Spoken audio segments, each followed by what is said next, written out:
The dress was the color of mist. Lily had spent 3 weeks sewing every stitch with a fine needle, hunched over the wooden table in the small back room of her father's house, her fingers numb and her eyes burning in the light of a single candle. It was not a noble woman's dress. It had no gold thread embroidery, no imported lace from the northern territories. But it was honest. It was hers. And when she put it on that evening and looked at her reflection in the polished metal mirror, she felt something she rarely allowed herself to feel. Hope. The grand gathering of clans happened once every 3 years, and the council's stone hall was decorated as she had never seen it before. Clan banners hung from the oak beams, each one carrying the colors and symbols of the oldest families in the region.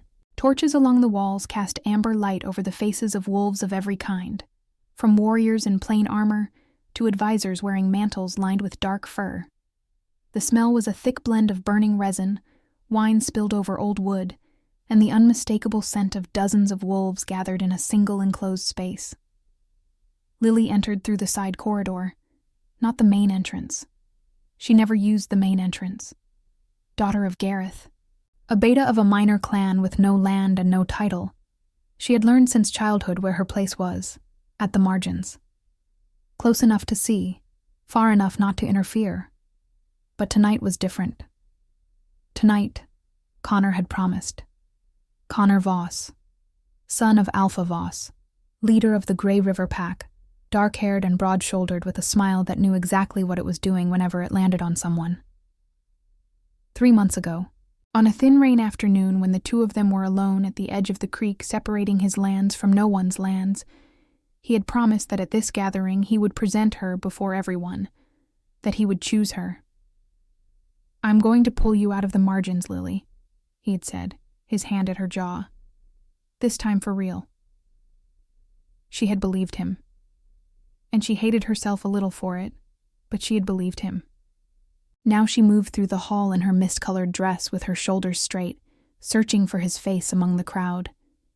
Her friend Petra, short and red-haired and with the sharpest tongue in the pack, walked beside her and squeezed her arm once, firm. "He's near the east corridor," Petra said in a low voice. "With his father." Lily nodded, breathed deeply. The smell of resin was too strong, almost nauseating. She found Connor exactly where Petra had said, and for a moment her heart lurched in that idiotic and inconvenient way she had tried to train it out of. He looked well, as always, with the dark blue mantle of his clan over his shoulders, and the confident expression of someone who knew he belonged in that hall. His eyes landed on her, and then, for a fraction of a second, she saw something pass across that face. Discomfort. She stopped. Her fingers tightened against the fold of her dress without her noticing. "Connor," she said, when she was close enough. "Lily." His voice was normal, polite. The voice one uses with someone not important enough for caution, but important enough for courtesy. Beside him, a young woman Lily had not seen before smiled faintly. Tall, pale-skinned, with a silver necklace bearing the crest of the Pine Valley clan at her throat. Connor's father stood 2 steps behind, arms crossed, with the expression of a man who had made a decision and was waiting for his son to deliver it without causing a scene. Lily understood before Connor even opened his mouth, but he opened it anyway.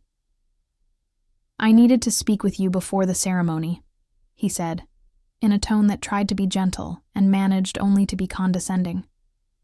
"Things have changed. My father and Alpha Pine Ridge reached an arrangement.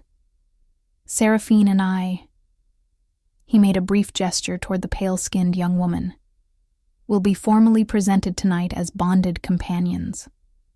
The hall continued around her. The torches kept burning. Someone laughed loudly on the other side of the room. "I understand," Lily said. And it was the cruelest thing she could have said, not to him, but to herself, because it was true. She understood. She had understood from the beginning. She had simply chosen not to believe what she understood. You'll find someone more suited to your... Connor began. You don't need to, she said. She turned. She walked.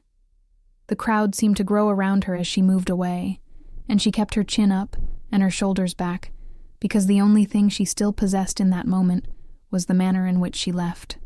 Petra appeared at her side within seconds, face flushed and fists clenched, but Lily pressed her arm before any word came out. Don't, Lily said quietly. Lily. Don't, Petra. She would not cry in that hall. She would not give a single face in that room the satisfaction of watching Gareth's daughter fall apart at the grand gathering of clans. She had entered through the side corridor, and she would leave through the same, quiet and invisible as she had arrived. She was 3 steps from the exit when she heard the sound change. It was not a loud noise. It was the opposite. It was a silence that opened in the middle of the crowd like a blade through fabric, spreading from the main entrance toward the center of the hall. The conversations died one by one, from the door inward, like torches being extinguished in sequence. Lily stopped without meaning to. She was not the only one. The entire hall had stopped. 3 men walked in through the main doors. The first was enormous, with shoulders that seemed to occupy the space of 2 people, dark hair cut close, and an expression of permanent amusement on his face, as though the entire world were a private joke of which only he knew the ending. The second was leaner, younger, with pale eyes and a half-smile that seemed to assess every person in the hall and had already reached a conclusion about all of them. The third one did not smile. He was tall, taller than the other 2, and he moved with that specific quality Lily had only seen once or twice in her life, in wolves who were very old and very powerful. The quality of something that does not need to prove anything, because the very space around it adjusts its weight to accommodate him. Dark hair, a thin scar running down from his left jaw, eyes the color of burnt amber. He wore black, no ornament, no embroidery, no visible clan symbol. And that detail, the absence of a symbol where everyone else had one, was the most unsettling detail of all, because it meant he did not need one. The king's sons, Petra whispered beside Lily, in a voice that had entirely lost its usual edge of irony. The 3 Sable brothers. The broad one is Prince Dorian, the younger is Prince Cale, and the tall one is... Aiden, said someone nearby, in a murmur that passed through the hall like wind moving through leaves. The Alpha King. Lily had heard the name. Every wolf had heard it. Aiden Sable, Alpha King of the United Northern Territories, ruler of 19 packs, the man who had ended the War of 3 Rivers before the age of 30. He did not attend regional grand gatherings. He never had. His presence here was, in itself, an unprecedented event. Lily realized she had stopped walking entirely. She was standing in the middle of the side corridor, 3 steps from the exit, in her mist-colored dress with eyes that were burning, but that she still refused to let overflow. And then Aiden Sable's gaze swept the hall. She should not have been visible. She was never visible.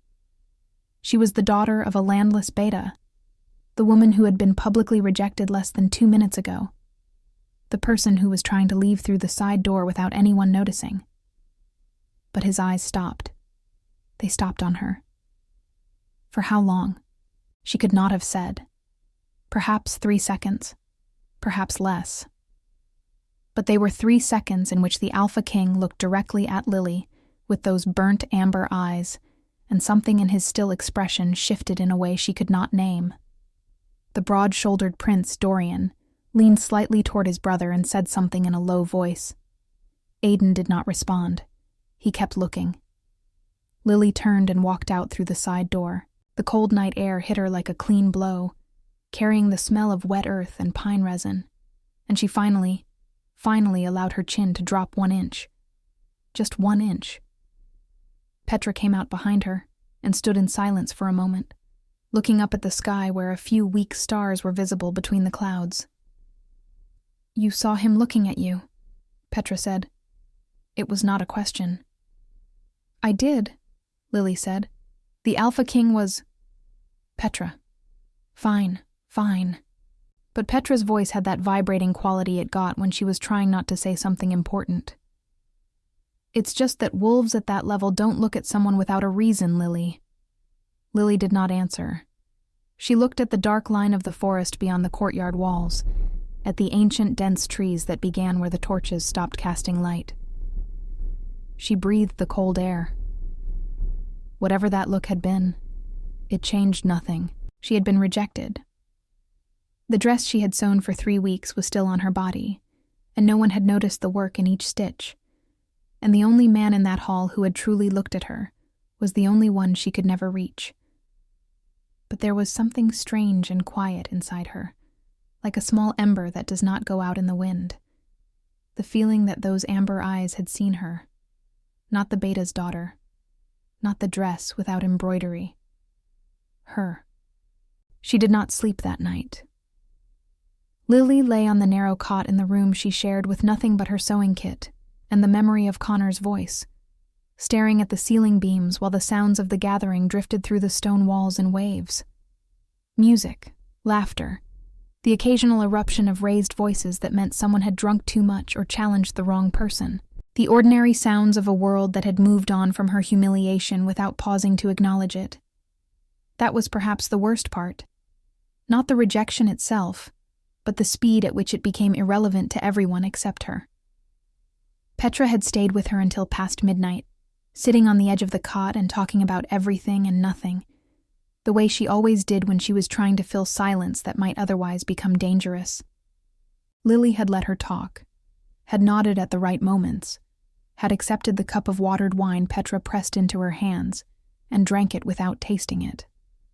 When Petra finally left, promising to return in the morning with bread and sharp opinions, Lily had been alone with the dark and the distant music, and the dress hanging on the wall peg, still the color of mist, still honest, still hers.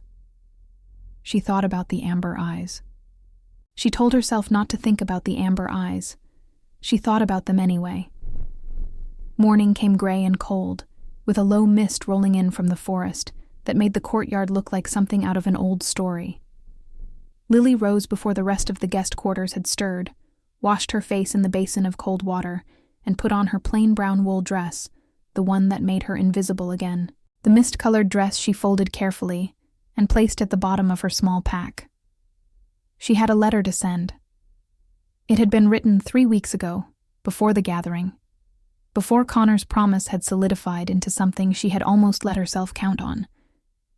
In a moment of what she now recognized as either courage or stupidity, she had written to the steward of the Northern Administration, requesting a formal review of her father's land claim. Gareth had worked a small plot on the eastern boundary for 11 years, without deed or title, and the new boundary surveys threatened to erase even that. The letter was careful, precise, and written in the formal language she had taught herself from borrowed books. Because if she was going to ask for something she had no right to expect, she was at least going to ask properly. The problem was the address. The Northern Administration had 2 offices: the Regional Steward's Office, which handled minor land disputes for the Eastern Territories, and the Crown Correspondence Office, which handled matters escalated directly to the King's Council. The Regional Steward's address was written in faded ink in the correspondence ledger her father kept in a cracked leather folder. Lily had copied it carefully, but the ledger was old, and the ink had bled at the edges, and the district seal she had used on the envelope had been borrowed from a neighbor who was not entirely certain it was the correct one. She walked to the courier post at the edge of the courtyard in the early morning mist, handed the letter to the half-asleep boy behind the wooden counter, paid the 2 copper coins for the seal and the root, and walked away before she could change her mind. She did not know, then, that she had written the wrong district number in the address, that the letter, instead of traveling south to the regional steward's modest office in Halvanmore, would travel north, carried by 3 relay riders across the stone roads of the Upper Territories, directly to the Crown Correspondence Office at the seat of the Alpha King's court. She did not know any of that yet. What she did know, 2 hours later, was that Connor Voss was walking toward her across the courtyard with an expression she had not seen on his face before. something caught between guilt and calculation, which was in many ways worse than either alone. Lily had been sitting on the low stone wall near the east gate, eating the bread Petra had brought, and watching the morning mist dissolve against the warming stone of the hall. She saw him coming, and had exactly enough time to decide not to stand up, which was a small decision, but felt important. Lily. He stopped a few feet away. He was not wearing his clan mantle this morning. Without it, he looked younger, and somehow less certain of himself, which she suspected was not an accident. "Connor," she said, "I wanted to explain more clearly than I did last night. You were clear enough last night." He exhaled, ran a hand through his dark hair. "It wasn't my choice. My father and Alpha Pine Ridge have been negotiating this arrangement for over a year. I didn't know how to—" "Tell me?" She looked at him steadily. "You had 3 months, Connor. You made a promise with 3 months to find the words, and you chose not to use them." He had the decency to look away. "I know. Then there's nothing left to explain." She took another piece of bread and ate it, which she was privately very proud of, because her hands were not shaking, and her voice had not broken, and the bread tasted like nothing, but she chewed it anyway, like it was the most ordinary morning of her life. Connor stood there for a moment longer, and she could feel him wanting something from her. Absolution, perhaps, or anger, or tears, something that would let him leave feeling resolved. She gave him none of those things. He left. Petra, who had been leaning against the wall 6 feet away with her arms crossed, and the expression of someone physically restraining herself, let out a long, slow breath. "You're terrifying, you know that." "I'm eating bread," Lily said. "That's what I mean." The gathering ran for 3 days. Lily spent the remainder of it on the periphery, which was where she had always operated best anyway. She helped with the serving rotation on the second evening, because it kept her hands busy and her mind quiet, and because it placed her in the hall without requiring her to be seen as a guest with expectations. It was during the second evening that she saw Aiden Sable again. She was carrying a tray of wine cups from the preparation room toward the main table when she came around the corner of the inner corridor and found the passage partially blocked. 2 of the king's guards stood at attention on either side, and between them, leaning against the stone wall with his arms crossed and his eyes on the narrow window that looked out over the dark courtyard, was the Alpha King. He was alone, or as alone as he ever was, which was not truly alone, but he was not in the hall, not at the main table accepting toasts and formal greetings. He was standing in a corridor, in the dark, looking out a window at the night. Lily stopped, calculated the distance and the options. There was no other route to the main table that would not take her back through the preparation room and around the long way, which would mean the wine arriving late, and the head server noticing, and the question of why she had gone the long way. She walked forward. The guards tracked her. She felt their attention like a physical weight, but kept her pace even and her eyes on the end of the corridor. She was nobody. She was carrying wine. She was passing through. She was 2 steps past him when his voice came, low, unhurried, like stone that has been warm all day. "You're the woman from last night." Lily stopped. She turned, because not turning would have been its own kind of statement, and she was not in the business of making statements she couldn't support. "I was in the hall last night, yes," she said. He had turned from the window. The torchlight from the far sconce caught the line of his jaw, and the scar beneath it, and the amber of his eyes. And she was close enough now to understand that what she had read as coldness from across the hall was not coldness at all. It was stillness. There was a difference. "You left quickly," he said. "I had finished what I came to do," she said, which was not entirely a lie.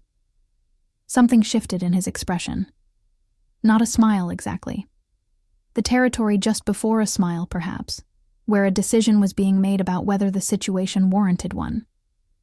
"Did you?" he said. It was not quite a question.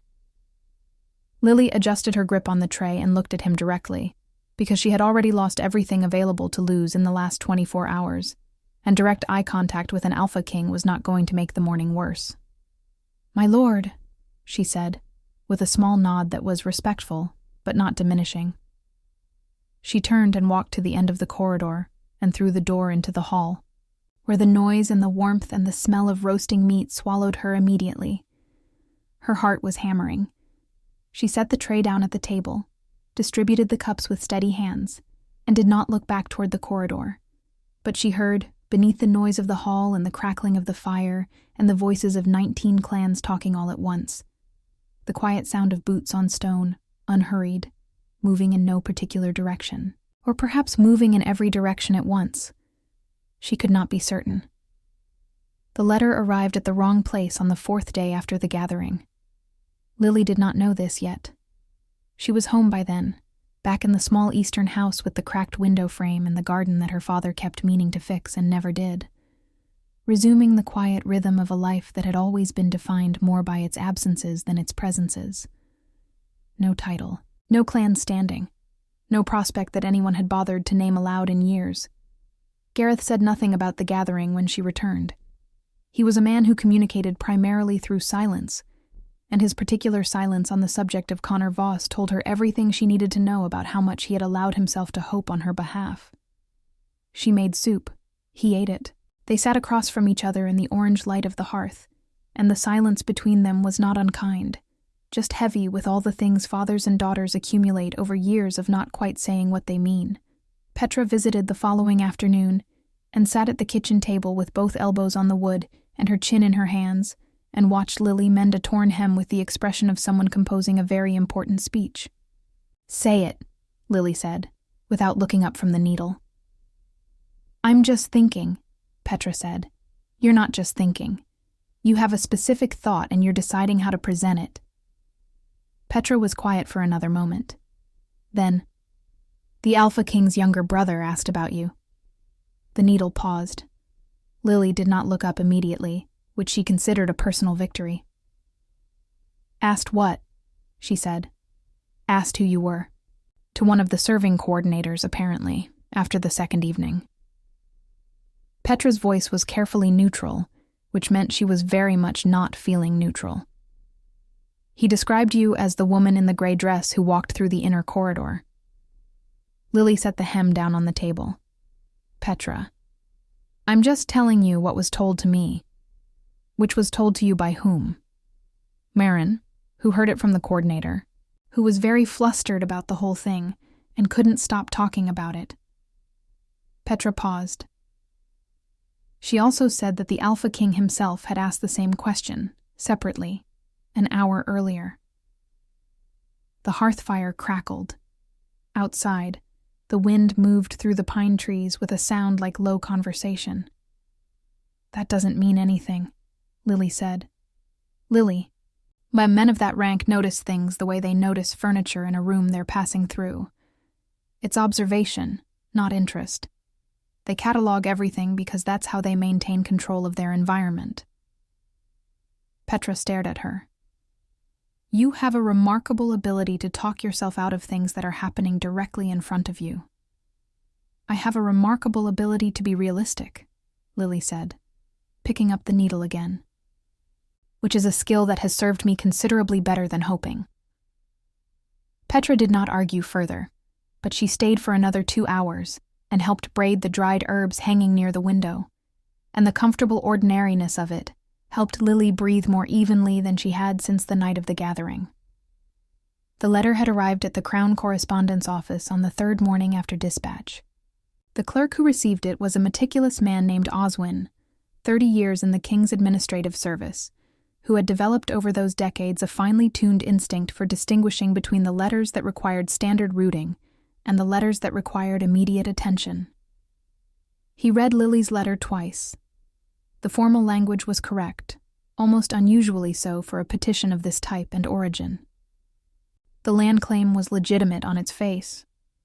The routing was wrong, clearly, a minor district address error that had sent it north instead of south. Standard procedure would have been to redirect it to the regional steward in Halvanmore, with a correction note. Oswin had begun writing the correction note when the door to the correspondence room opened and the Alpha King walked in. This was not, strictly speaking, unusual. Aiden Sable had an irregular habit of passing through the administrative offices in the early morning, a practice that unnerved most of the staff considerably, but that Oswin had long since made peace with. The king looked at things. He read things. He asked precise questions and expected precise answers. Oswin had learned to simply continue working and answer when asked. "What's that?" Aiden said. Not asked. Said.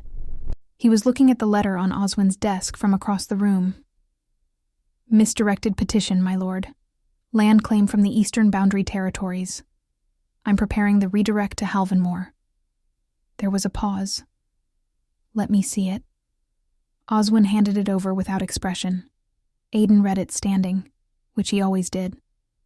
He read it once, which usually meant he had retained it entirely, and then he stood with it in his hand for a moment in the way he stood when something was processing behind those amber eyes that would not be visible until he chose to make it so. "Gareth of the Eastern Boundary," he said. "A beta, my lord. Minor holding, no formal deed. The boundary survey would displace the claim. It's been 11 years. Yes, my lord." Another pause. Longer this time. "Who wrote this letter?" Oswin blinked. "The petition is signed by Gareth, my lord." The letter was not written by Gareth. Aiden set it on the desk and looked at Oswin with a directness that always made Oswin feel as though his own thoughts were being read with mild interest. "The hand is different from the signature. The formal language is self-taught, not schooled, but precise. Someone spent considerable effort on this." Oswin looked at the letter with new attention. The king was correct, as he generally was about things Oswin had not thought to notice. "I couldn't say who, my lord." Aiden was quiet for a moment. Then he said something that made Oswin set down his quill and look up with carefully maintained professional composure. "Don't redirect it," Aiden said. "I'll reply directly." The reply came to Lily's house on a gray morning 12 days after the gathering, carried by a rider in dark livery, who knocked 3 times on the door, with the particular precision of someone who had been told to deliver something and expected it to be received appropriately. Lily opened the door in her working dress with flour on her hands, because she had been making bread, and the rider held out a sealed letter with a black wax seal that bore an impression she recognized immediately and completely failed to process for approximately 4 seconds. The crown and wolf of the Sable House. "For the household of Gareth of the Eastern Boundary," the rider said.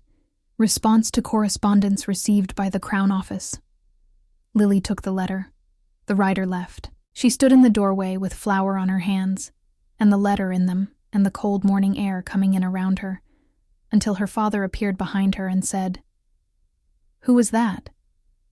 And she turned and said, "I'm not certain," which was the truest answer she had. She sat at the table and broke the seal carefully and read. The letter was short. It was written in a hand that was precise and slightly compressed. The handwriting of someone who thought faster than they wrote, and had learned to make each word carry weight accordingly.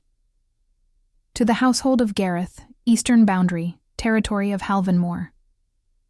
Your petition has been received and reviewed. The 11-year occupancy establishes sufficient grounds for formal title review under the Northern Land Accord, Article 7. A survey team will be dispatched within 30 days to assess and record the claim. There is a secondary matter. The letter accompanying this petition was noted for the quality of its construction.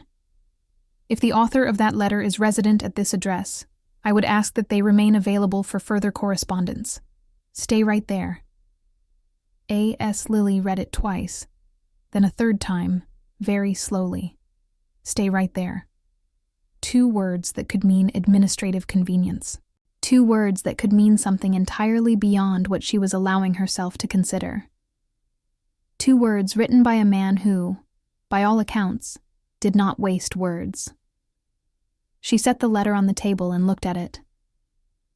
Her father came and read it over her shoulder, and was silent for a long time. Then he said, in a voice she had not heard from him in years, a voice that was quieter and more careful than his usual one. "Lily, what did you write in that letter?" "Just the petition," she said. "Just the petition," he repeated. They looked at each other. Outside, the wind moved through the pines again, and the sound it made was different this time.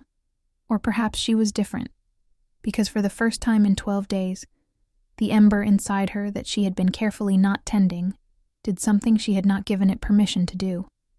It grew. The survey team arrived 26 days later. There were 4 of them, official men in dark wool coats bearing the small crown insignia of the Northern Administration on their left breast, carrying measuring ropes and boundary stakes and a leather satchel of documentation that they spread across Gareth's kitchen table with the careful efficiency of people who did this regularly and expected cooperation. They were polite. They were thorough. They recorded everything. The lead surveyor, a compact man with graying temples named Aldrich, handed Gareth the preliminary assessment before they left and told him the formal deed would be processed within 60 days. Gareth held the paper with both hands and said nothing. But his jaw worked in a way that Lily had only seen twice before in her life. Once when her mother died, and once when the old Alpha Voss had dismissed his boundary appeal 11 years ago in front of a room full of witnesses. After the surveyors left, Gareth sat down in his chair by the hearth and stayed there for a long time. Lily made tea and put it beside him and went back to the garden. She was there when the second rider came. This one was alone and did not carry administrative livery. He wore plain dark riding clothes and the kind of controlled stillness in the saddle that suggested military background, and he handed Lily a letter with the same black wax seal as the first without ceremony or explanation. Then he dismounted and led his horse to the water trough as though he fully expected to wait. Lily looked at the letter, looked at the rider, went inside. She sat at the table and opened it. "The deed process is underway and requires no further action from your household. This letter concerns a separate matter. I will be traveling through the Eastern Territories in 9 days on inspection of the boundary agreements. The route passes within 2 hours of Halvanmore. If you are willing, I would speak with you directly. Send your answer with the rider. If the answer is no, that will be respected without consequence. A.S." Lily read it 4 times. The thing that struck her, the thing she kept returning to on each reading, was not the invitation itself, but the last line. If the answer is no, that will be respected without consequence. She had received requests from men of rank before, minor officials and clan adjutants, and once an overly confident Gamma who had cornered her at a market, and none of them had ever considered it necessary to include that particular assurance, because it had never occurred to them that no was a possible answer. Aiden Sable had not only considered it, he had written it down and sealed it with his housemark. She sat with that for a while. Then she got up, went to the small shelf where she kept her writing materials, and wrote 4 words on a strip of clean parchment. She folded it, walked back outside, and handed it to the waiting rider. He read it, nodded once, remounted, and left. Petra, who had appeared at the garden gate at some point during all of this with a basket of early vegetables and an expression of barely contained explosion, waited until the rider was fully out of sight before she said anything. "What did you write?" she asked. "That I would be available," Lily said. Petra set the basket down on the wall. "Lily, the Alpha King is riding 2 hours out of his way to speak with you. He said it was an inspection route." "The inspection route," Petra pointed generally northward, "through the Eastern Territories, where nothing of strategic significance has happened in 30 years. She looked at Lily with the focused intensity she usually reserved for things she considered matters of great importance. "He rode the long way, Lily." Lily picked up the basket and carried it toward the house. "Help me with the vegetables. 9 days. She did not spend them waiting. She spent them working because work was the most honest thing she knew, and because 9 days of anticipation without occupation would have made her into someone she did not want to be. She helped her father sort the boundary documentation. She finished 2 mending commissions for a family in the village. She repaired the cracked window frame herself with a borrowed chisel and putty, because it had needed doing for 2 years, and waiting for someone else to do it had clearly not been the solution. Petra visited every day, which was not unusual, but now visited with an agenda, which was slightly more unusual. She asked questions Lily answered partially. She made observations Lily acknowledged minimally. She was, in the way of very good friends, completely impossible and entirely necessary. On the 8th night, Lily took the mist-colored dress out of the bottom of her pack. She did not put it on. She just held it for a moment in the candlelight, running her thumb along one of the side seams where the stitching was particularly fine. 3 weeks of work in her hands. The memory of hope, and then the memory of what hope had cost her. And then something else. Something newer and less defined that she was still learning the shape of. She hung it on the wall peg and went to sleep. He came in the late afternoon of the 9th day. Not with a procession. Not with banners or advance riders or the ceremonial display that would have been entirely within his rights as Alpha King. He came with 4 guards and his brother Dorian, and the kind of deliberate quietness that she was beginning to understand was characteristic of him. The choice to take up exactly the space that was needed, and not 1 inch more. Lily was in the front garden when they arrived. She did not go inside to change or arrange herself, because she had decided at some point in the previous 9 days that she would meet him as she was, in her plain working dress, and with her hair only half pinned, because if this was to mean anything at all, it would have to begin honestly. He dismounted and dismissed the guards with a gesture, and walked toward her, and she noticed again that quality of movement, the unhurried precision of it, the sense that each step was chosen. He stopped at a respectful distance. "Lily of the eastern boundary," he said. "My lord," she said. A pause. His amber eyes moved across her face with that reading quality she had first seen in the corridor of the stone hall, the sense of someone taking in more than the surface of a thing. "You wrote that letter yourself," he said. "My father's name is on it." "Your father's name is on it," he agreed. "You wrote it." She held his gaze. "Yes." He was quiet for a moment. Then he said, "Why did you know Article 7 of the Northern Land Accord?" It was not the question she had expected. She had prepared, in her mind, for several possible opening directions, and this was not one of them. "I read the accord," she said. "When my father's appeal was denied 11 years ago, I read everything I could find. I wanted to understand what the rules were. And when you understood the rules, I waited for the right moment to use them." Something moved in his expression, not the territory before a smile this time. Something quieter and more considered. "You waited 11 years, he said. "I waited until there was a gathering where the right correspondence might be noticed," she said. "I sent it to the wrong address, which was an error, but the letter itself was not." Dorian, standing several feet behind his brother with his arms crossed and the expression of a man watching something he found very entertaining, made a sound that might have been a suppressed laugh. Aiden did not look at him. "No," Aiden said. The letter itself was not an error. They stood in the garden in the late afternoon light, with the smell of pine and turned earth around them, and the distant sound of her father moving inside the house. And Lily felt the ember in her chest doing that thing again, the thing she had not given it permission to do, the thing she was no longer certain she wanted to stop. "Why did you come here?" she said. Not accusatory, genuine. He looked at her for a moment before answering, and she had the sense that he was being careful with the answer, not evasive, but precise, the way he was precise about everything. "At the gathering," he said, You were publicly humiliated by a man who had made you a promise. You left without breaking. You moved through a corridor carrying wine 2 hours later, as though the world owed you nothing and you owed it nothing either. He paused. And then you looked at me directly. That was likely disrespectful, she said. It was remarkable, he said simply. The wind moved through the pines. Somewhere behind her, the repaired window frame held against it. The letter told me what you are capable of when you have time to prepare, he continued.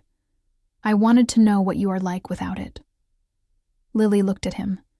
The alpha king of 19 packs, standing in her father's front garden in plain riding clothes, asking her who she was without ceremony or performance. And, she said. The corner of his mouth moved, just barely. Consistent, he said. Behind him, Dorian gave up entirely on suppressing the laugh. The visit lasted 3 hours. Aiden did not stay for a meal, though Gareth, who had appeared at the door approximately 4 minutes after the Alpha King's arrival, with the expression of a man trying to remain calm, while the entire architecture of his understanding of his daughter rearranged itself, had offered one with quiet dignity. Aiden declined politely and without condescension, which Lily noted and filed away beside all the other things she was noting and filing away about him. They walked the boundary line instead. It had been Lily's suggestion, practical and slightly deflecting, because standing in the garden while her father watched from the window and Dorian watched from the fence post with unconcealed interest was a situation that benefited from movement. Aiden had agreed without hesitation, and the 4 guards had repositioned at a distance that was protective without being intrusive. And Dorian had stayed behind with a theatrical sigh that suggested he had been robbed of something. The boundary line ran along the eastern edge of the property, marked by old stones half swallowed by moss and a line of birch trees that had been old when Lily was born.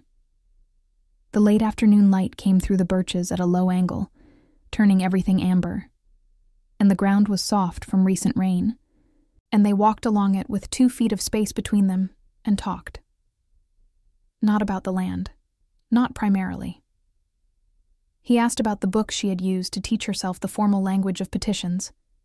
She told him about the traveling merchant who came through Halvanmore twice a year and occasionally carried texts, and about the lending arrangement she had made with the village record-keeper, who had more documentation than he had shelf space, and was grateful for anyone who treated old paper with care. He listened in the way that people who genuinely listen do, without preparing the next thing to say while she was still speaking. It was, she thought, one of the rarest things she had ever encountered in another person. She asked him, because she had decided on honesty, why a man of his position attended to a misdirected land petition personally. I don't, usually, he said. But you did. The letter was unusual, he said. And then you were unusual. The 2 things connected. I wrote a land petition, she said. It isn't particularly unusual. You wrote a land petition using self-taught formal language with no errors after 11 years of waiting for the correct moment. Signed it with your father's name so the request would be taken seriously rather than dismissed as coming from a woman with no clan standing, and addressed it to the highest administrative office in the territory, whether by accident or not. He glanced at her briefly. It is, in fact, entirely unusual. Lily was quiet for a moment. The address was an accident. Was it? She opened her mouth, closed it. I'm not certain, she admitted, and was surprised to find it was true. Somewhere in the back of her mind, in the part that had read the Northern Land Accord cover to cover at the age of 14, had she known that the regional office in Halvanmore had a history of losing petitions from minor beta families? Had she known that the Crown Correspondence Office had a mandate to review anything that reached it? She had told herself it was an error.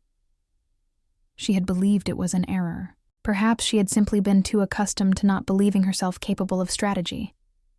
Aiden said nothing to that, but the quality of his silence was warm, which was something she had not previously understood.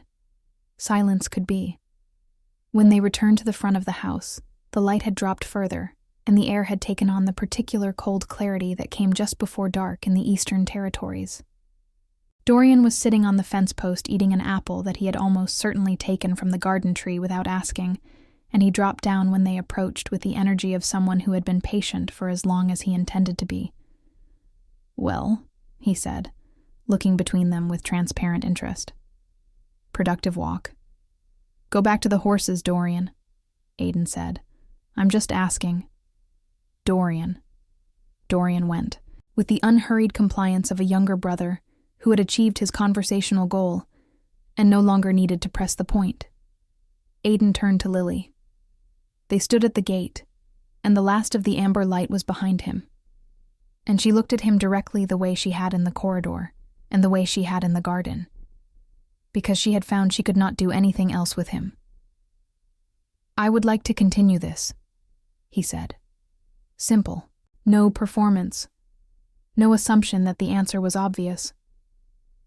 "What does continuing this look like?" she said, "given the distance and the difference in our positions?" "It looks like letters first," he said.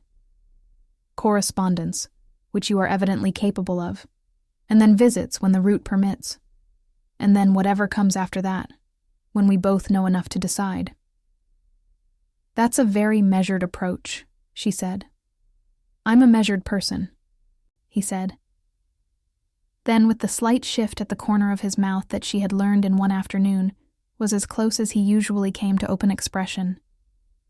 "The letter reached me," I replied. "You said stay right there."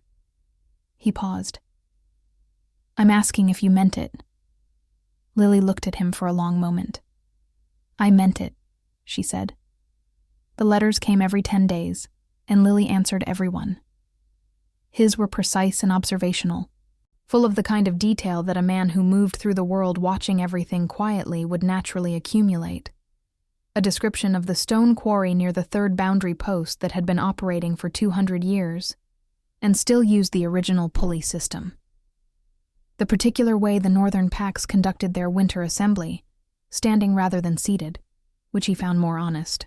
A question about the birch trees on her boundary line, and whether she had ever counted them.